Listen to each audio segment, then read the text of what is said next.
Hello everyone, and welcome back to Wicked Reading. Today I will be reading SCP-6372, Monolith, Object Class, Euclid. SCP-6372 is a massive stone monolith located on the surface of BU 45996-5 and piercing into its exosphere. It is solely constructed from a currently unidentified smooth, black, and seemingly indestructible material. Despite this, engravings with, as of yet, untranslated runes regularly appear on its surface. As of writing, these runes do not correlate to any language known by humanity, the Martians, the Taranu, or otherwise as depicted in Fig 1.1. Foundation empaths and telepaths claim the symbols emanate a worried feeling of abandonment. The exact meaning of this and the translation of the symbols discovered are still being compiled by Provisional Site 6372 personnel. Although SCP-6372 bears no points of entry, a Foundation scan revealed the structure to be hollow inside after just 10 meters of wall depth, forming approximately 9,959 kilometers cubed of emptiness within. What, if anything, resides there currently remains unknown. From inside, the monolith itself constantly exudes a notable buzzing sound.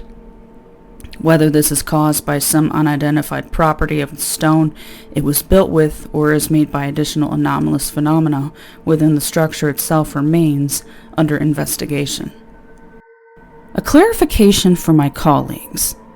It is not just the sound of buzzing that has piqued our interests. We are aware of multiple materials that emanate similar sounds. This in and of itself is no different. While the document is not technically incorrect, it severely lacks specificity and context. Beyond the aptly put buzzing are faint echoes, reminiscent of undecipherable whispers. Myself and many others have heard it during our research. Further deeper, the sounds are louder, almost as if a loud drum was being played somewhere inside. Really, there is a certain rhythm within SCP-6372, and its songs are what truly intrigue us. Whatever it may be, we must know the truth. Dr. Stephen, SCP-6372 Research Team Lead. SCP-6372 has been, thus far, entirely resistant to every type of damage the Foundation attempted to inflict on it, anomalous or not. This property seems to also extend to immunity to weather patterns and standard physical forces that should affect the structure. This trait has ensured that any approximation of the structure's age, research into its exact composition, or further analysis of its characteristics remains impossible by current means. The only thing that can be extrapolated about SCP-6372 from currently available data is the fact that it is not native to the planet it is located on.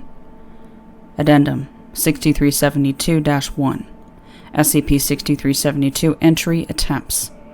Following extensive study regarding SCP-6372, Provisional Site 6372 personnel have come to the conclusion that further research and understanding of the structure's purpose is entirely unfeasible without gaining entry inside it. As such, the usage of direct force in hopes of achieving this has been authorized by Overwatch Command. Additionally, an official request for the deployment of a linguopath to SCP-6372 was put forward. The request was later approved, but the expected arrival time for the aforementioned asset was determined for the next decade due to project overload. In the meantime, entry testing officially began for SCP-6372.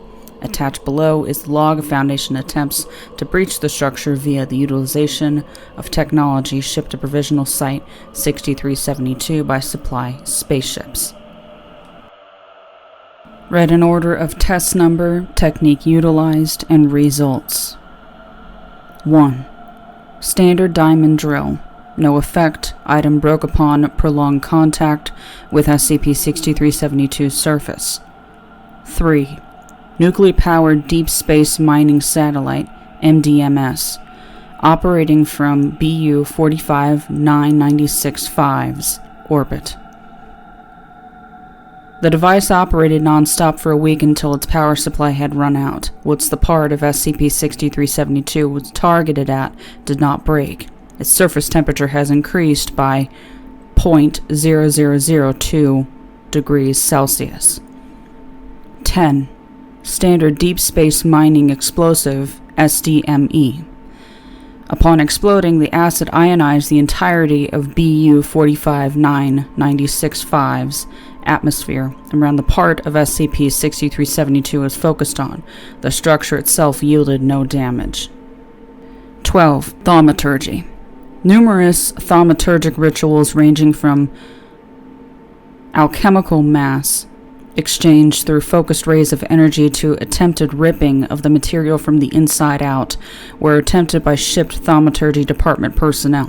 All of them have invariably failed.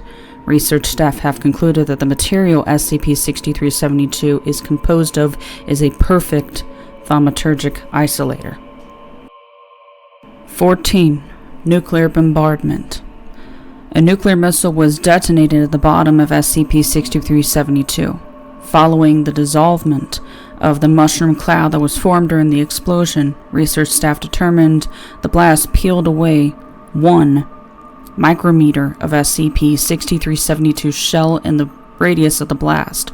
Although this was noted to have indeed damaged the structure, further testing with this method has been deemed impossible, as total forced entry into SCP-6372 will require the usage of approximately 10 million warheads should identical blasts deal the same amount of damage to the walls. 21. Entry via the usage of a Bifrost engine-powered ship.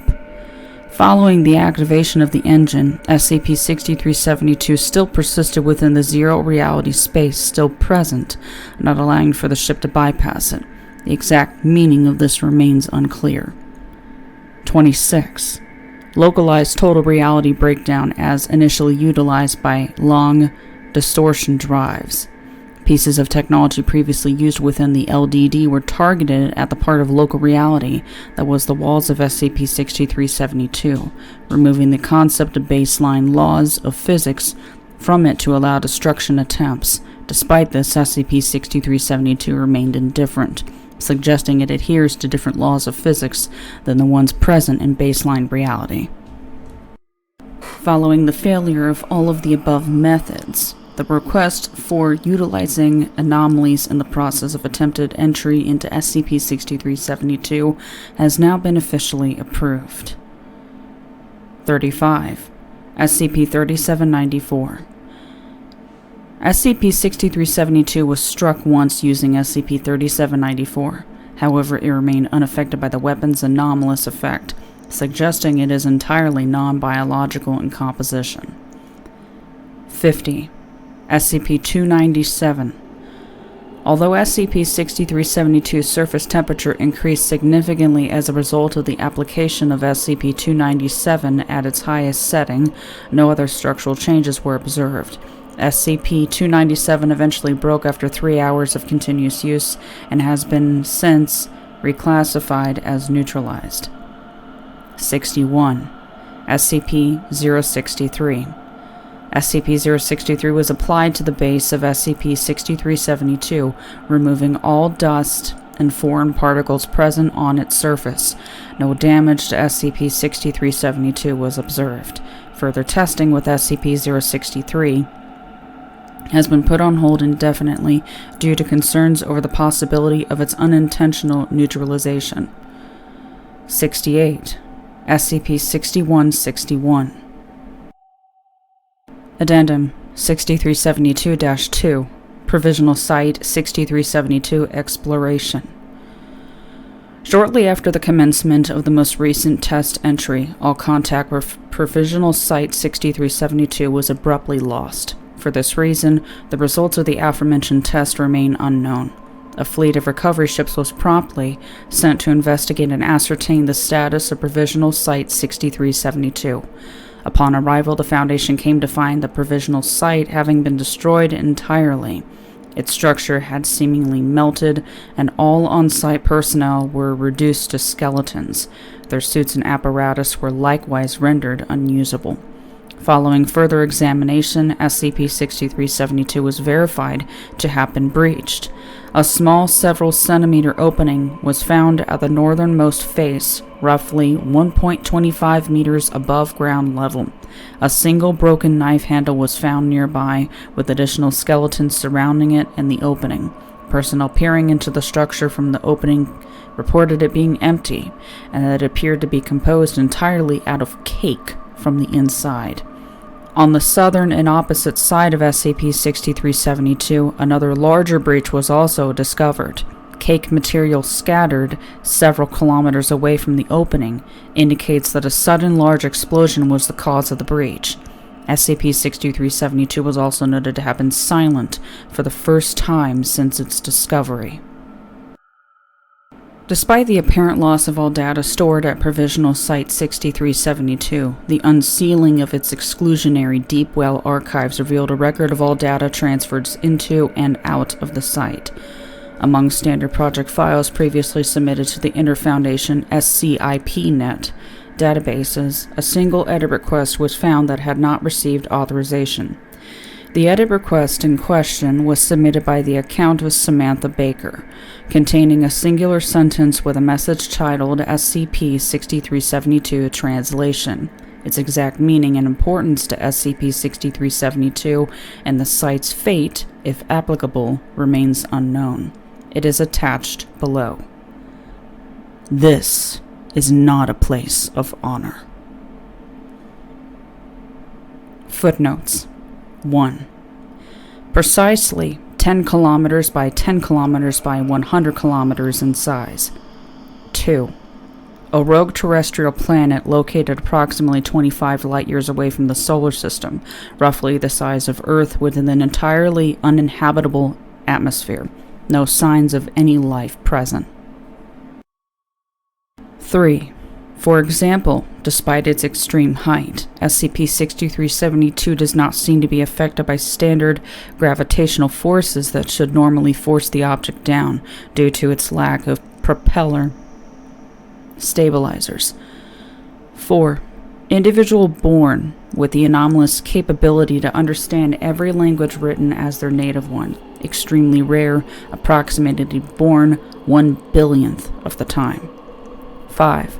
Bifrost engines operate via displacing the vessel they power out of local reality and into a zero-reality subspace, allowing for superliminal propulsion. 6. SCP-3794 is a hammer capable of turning all biological matter it encounters into pico de gallo, salsa. 7. SCP-297 is a vibrator capable of vibrating at a faster-than-light speed. This property has often been used in the past for the destruction of highly durable material. 8. SCP-063 is a toothbrush capable of effortlessly cleaving through any material it encounters. 9. SCP-6161 is a steel knife capable of cutting through any material it encounters. When it does so, the entire object turns into differently flavored cake. 10. A Foundation linguopath sent to Provisional Site 6372 as per request. Her arrival was not noted in the database. Special Containment Procedures. The star system in which SCP-6372 is located within must remain closed off from public access under the guise of a highly unstable reality, caused by prior en masse testing of long distortion drives. All civilians entering through are to be detained, amnesticized, and released as per standard protocol. Provisional Site 6372 has been established at the top of SCP-6372 for further research. Finding a viable way of entry into the structure and deciphering the symbols it bears should be considered an utmost priority.